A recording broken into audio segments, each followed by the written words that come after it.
quatrième question. Alors, la quatrième question, il nous a dit de mettre le tableau d'avancement de cette réaction d'oxydation. Alors, pour le tableau d'avancement, je sais très bien que vous connaissez comment établir ce tableau d'avancement. Alors, l'équation de la réaction 2Al solide plus 6H veut donc 2Al3 plus 3H2 gazeux. Alors, nous avons ici donc, dans le tableau d'avancement ici division de gaz, ici donc l'état de notre équation de la réaction et l'avancement de la réaction. Alors l'état de la réaction c'est ici division état initial, état intermédiaire et état final. L'avancement à l'instant t égale à 0, on a x égale à 0, donc l'avancement il est nul, on n'a pas encore produit rien du tout. X égale à 0, à l'instant t différent de 0, c'est-à-dire au cours d'une transformation chimique, x est différent de 0, c'est normal, c'est-à-dire que nous avons arrivé à produire quelques quantités de matière, et à l'instant t final, x max, donc nous avons l'avancement maximum, c'est-à-dire l'avancement maximum que peut atteindre une réaction chimique. Alors on va noter que N1, c'est la quantité de matière initiale de l'aluminium. N2 qui est égal à C2 fois V2, c'est la quantité de matière initiale de l'ion H+, que nous avons initialement au début de l'expérience de l'acide chlorhydrique. Alors, initialement AL est égal à 0. Alors, les ions AL3 plus 0, H2 égale à 0. Alors, ici N1 moins 2X. Pourquoi 2X? 2 parce que nous avons ici deux atomes d'aluminium. Deux atomes d'aluminium qui vont réagir avec 6 ions H+. Alors 2, il faut le mettre ici. Donc N1 moins 2X. Et si nous avons N2, c'est ce que nous avons initialement, moins 6X. Et si nous avons 2X, et c'est 3X. Alors ici N1 moins 2X max à l'état final. On remplace l'avancement X par l'avancement maximal X max. N2 moins 6x max, ici 2x max, et ici 3x max. Alors ça c'est le tableau d'avancement récapitulatif qui va nous donner une idée sur l'avancement de la réaction au cours du temps. Okay? Donc ça c'est l'état initial, voilà ce que nous avons initialement. La quantité de matière initiale elle n'est pas connue, donc dans l'exercice on va la calculer, N1. Puisqu'ils nous ont donné la masse de l'aluminium et nous connaissons la masse molaire. H+, ils nous ont donné C2 et V2, la concentration, le volume, donc c'est C2 fois V2. Alors bien sûr, les produits de notre réaction, on peut les déterminer si on connaît bien sûr X max, la valeur maximale atteinte qu'on va chercher. Alors pour calculer la quantité de matière initiale N1, on sait que N1 est égal à la masse de l'aluminium sur la masse molaire de l'aluminium. C'est 0,270 sur 27, donc tout calcul fait. Donc on retrouve Na égale à 1, 10 moins 2 mol, c'est-à-dire si on veut utiliser le millimol, donc 1 millimol c'est 10 moins 3 mol, bien sûr 1 millimol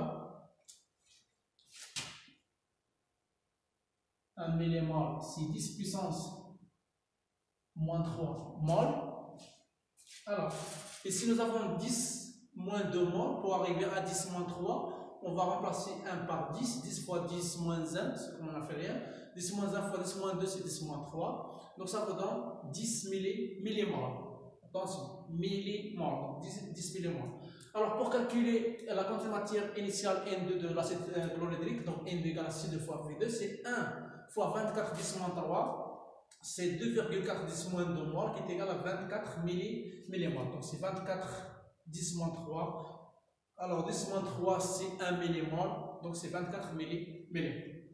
Alors très bien, donc maintenant on connaît les quantités de matière initiale N1 et on connaît les quantités de matière initiale N2. Maintenant donc la question qui est demandée après le tableau d'avancement, c'est de déterminer la composition finale en quantité de matière, bien sûr du système étudié, du système chimique. On cherche la composition finale. Quand on demande la composition finale de ce système, c'est-à-dire on va calculer la quantité de matière à l'état final.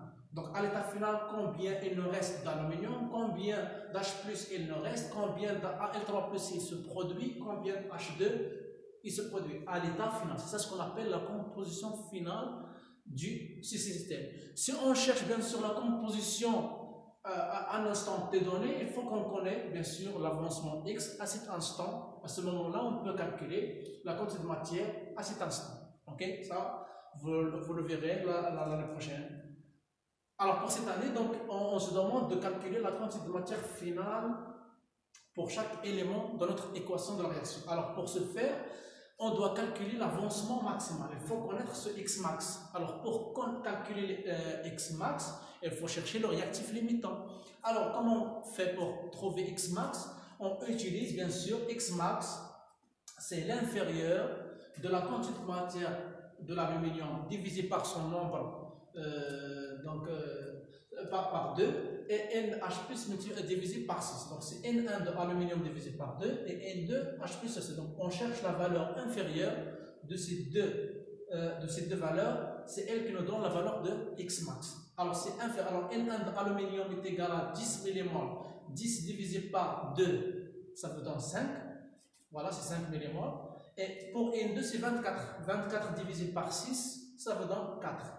Alors, quelle est la valeur inférieure entre 5 et 4? Bien sûr, c'est 4 millimoles. Par conséquent, donc c'est quoi le réactif? Donc, c'est qui le réactif limitant? Alors, le réactif limitant, tout simplement, c'est H+.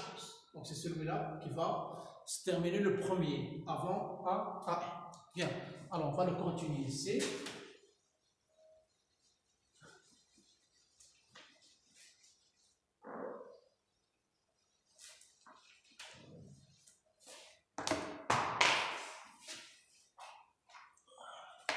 Voilà.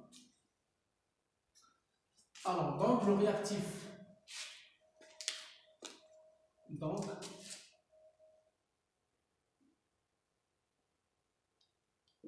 le réactif limitant est ion H+. Donc c'est celui. Et par conséquent, donc la composition finale du système, donc N finale. Donc, N finale de aluminium, c'est N1 moins 2 X max. N1 est égal à 10 moins 2 fois X max, c'est 4. Alors 10 moins 2 fois 4 moins 8, c'est 2 millimoles. Alors N finale de H+, c'est N2 moins 6 X max. N2 c'est 24, moins 6 fois 4, c'est 0. Alors parce que c'est celui qui est le réactif limitant, donc c'est celui qui va se terminer le premier. Alors pour N finale de Al3+ est égal à 2 X max, c'est 2 fois 4, c'est 8 millimoles.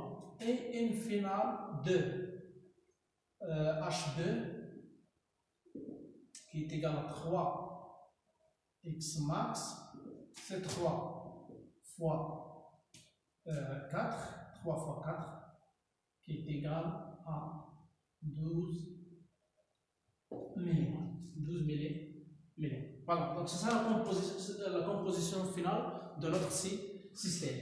Et la dernière question, elle est demandée de calculer le volume. Donc la question 5, on cherche le volume de H2 qui est dégagé. Donc on cherche le volume de H2 dégagé. Bien sûr, à la température T égale à 20 degrés C. Donc ce sont les conditions de notre expérience. Donc 20 degrés C et la pression, bien sûr, la pression P égale à 1 bar. Donc la pression, sous la pression de 1 bar, on cherche à calculer le volume de H2 qui est dégagé. Alors pour calculer ce volume, on utilise bien sûr la fameuse équation que vous connaissez, la fameuse équation des gaz d'état, des gaz parfaits. Alors on sait que PV, bien sûr, de H2 égale à N de H2 fois RT.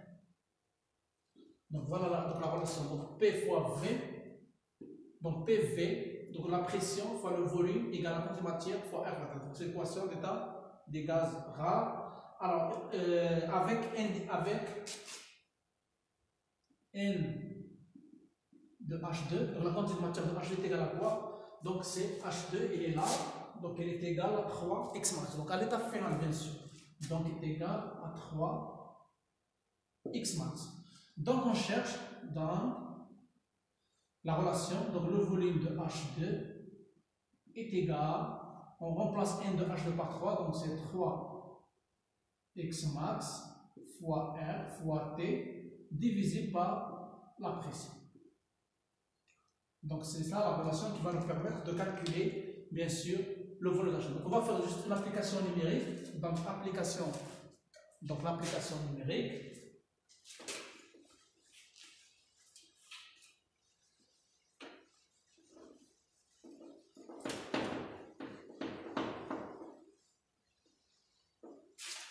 Alors, application numérique. Alors, le volume de H2 est égal, alors 3 multiplié par X max, c'est 4, 10 plus au moins 3 parce que X max est égal à 4 millimoles.